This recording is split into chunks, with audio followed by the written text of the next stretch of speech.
Instagram पर आजकल मैं देख रहा हूँ कि लोग पोस्ट अपलोड कर रहे हैं कि अगर आपके जीवन में कोई दुख है, अगर आप डिप्रेशन में हैं तो प्लीज़ बोलिए, मैं सुनना चाहता हूँ। और ये देखकर मुझे हंसी आती है। एक्सक्यूज़ मी, आप दूसरों के दुख सुनना चाहते हैं? आप जो खुद इस परेशानी में हैं कि लॉकडाउन कब ख़त्म होगा, या आईसीएसई बोर्ड वाले 10th का एग्ज़ाम क्यों लेना चाहते हैं, या एचएससी का और एसएससी का रिजल्ट कब आएगा, स्कूल कॉलेज कब खुलेंगे, फाइनेंशियल प्रॉब्लम कब ख़त्म होगी, मॉम डैड पीछे पड़े हुए, फैमिली प्रॉब्लम्स है, ये सब कब समाप्त होगा, वगैरह वगैरह। इतने सब झंझटों में फंसे हुए हो और तुम दूसरों के झंझट सुनना चाहते हो। अगर सुनोगे भी तो बीच में अपना दुखड़ा रोना शुरू कर दोगे, या ऐसी राय दे बैठोगे जिससे परेशानी और बढ़ जाएगी बोलने वाले की। सिर्फ सुनना काफ़ी नहीं है। डिप्रेशन की गहराइयों को समझना ज़रूरी है, उसकी जड़ों तक पहुंचना ज़रूरी है। हिंदुस्तान में हर साल लोग आत्महत्या कर रहे हैं और डिप्रेशन एक जहर की तरह एक एक के मन मस्तिष्क में फैलती जा रही है। ये बीमारी है। कारण क्या है? कोई तो वजह होगी। आइए इस पर चर्चा करते हैं। डिप्रेशन के नॉर्मल सिम्टम्स हैं नींद में कमी, भूख में कमी, निराशा, हताशा या मूड स्विंग। आश्चर्य की बात है कि औरतें डिप्रेशन में ज़्यादा खाने लगती है और पुरुष ज़्यादा शॉपिंग करने लगते हैं। वो ऐसी चीज़ें भी खरीद लेते हैं जिनकी उन्हें कोई ज़रूरत भी नहीं है, और औरतें ऐसी चीज़ें खाने लगती है जिनकी उनके शरीर को आवश्यकता ही नहीं होती है। तो ये मामला क्या है? ये मामला समझ के बाहर है। ये मामला है स्वयं के खालीपन को भरना। जब आपको एहसास है कि जीवन में खालीपन है, अभाव है, कमी है, तो क्या करोगे? तो या तो खाने से, स्वादिष्ट खानों से उसे भरोगे, या महंगी वस्तुओं से।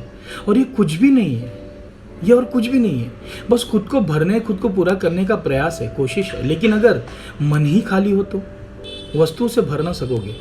जब आत्मा ही पीड़ित हो तो खाने पीने की वस्तुओं से उसकी तृष्णा, उसकी प्यास कैसे शांत होगी? कैसे?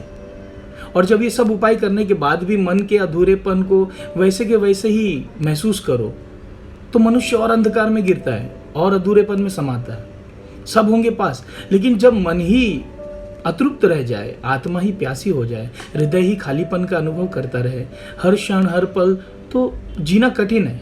मन भूतकाल है और मस्तिष्क भविष्य काल है, और मनुष्य इन्हीं दो किनारों में झूलता रहता है। कभी भूतकाल में घटी घटनाओं के दुख में, तो कभी भविष्य के सपनों की चिंताओं में। लेकिन जीवन तो अभी है, वर्तमान में। इसलिए हमने आत्मा को वर्तमान का रूप समझा है।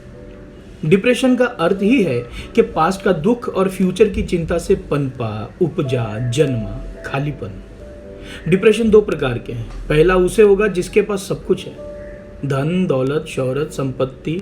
तो अगर सब कुछ ही प्राप्त है तो भविष्य में क्यों जाया जाए, किसके सपने देखे जाए, किसे पाने के लिए संघर्ष किया जाए?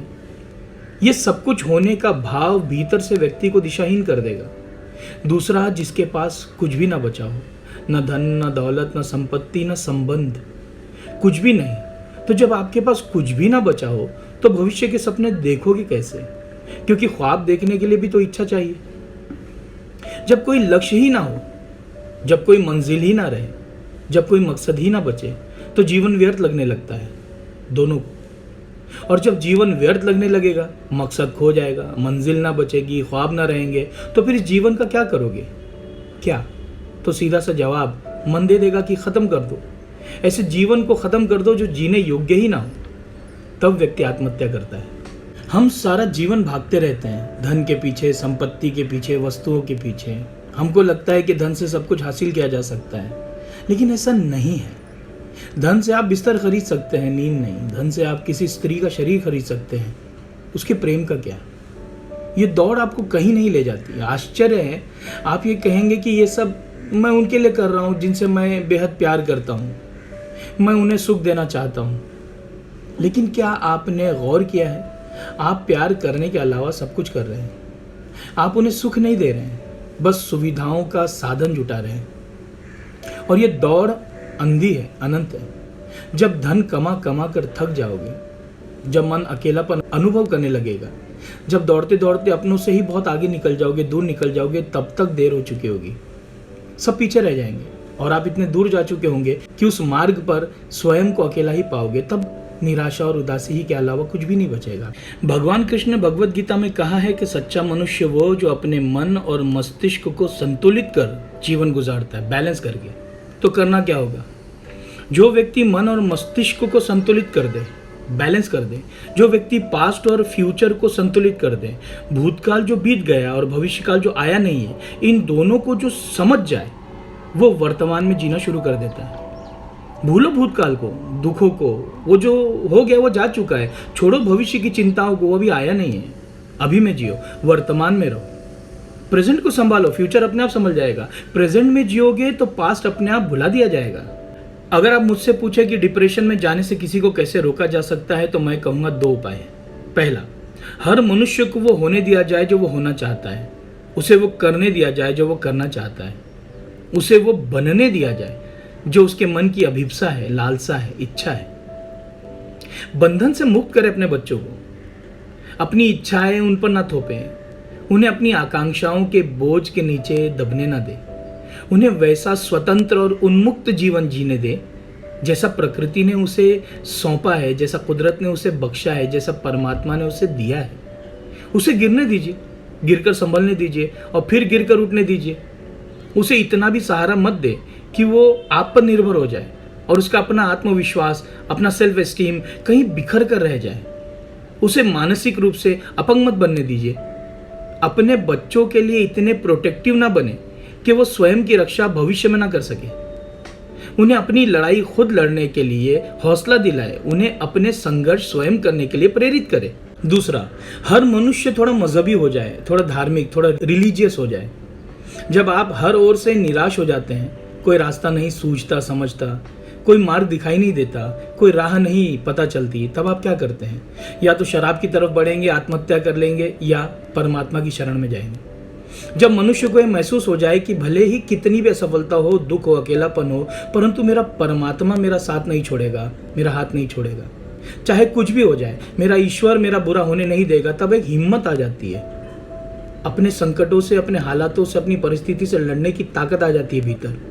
ईश्वर पर विश्वास करें कि हम स्वयं पर भरोसा कर सकते हैं। मैं संन्यास लेने को नहीं कह रहा हूं, मैं ये नहीं कह रहा हूं कि साधु हो जाए और घर त्याग दे, नहीं। मैं सिर्फ यही बताना चाह रहा हूं कि आत्मा का अधूरापन परमात्मा को पाने से ही मिटेगा। मन के दुखों में ईश्वर के नाम का संबल ही काम आता है।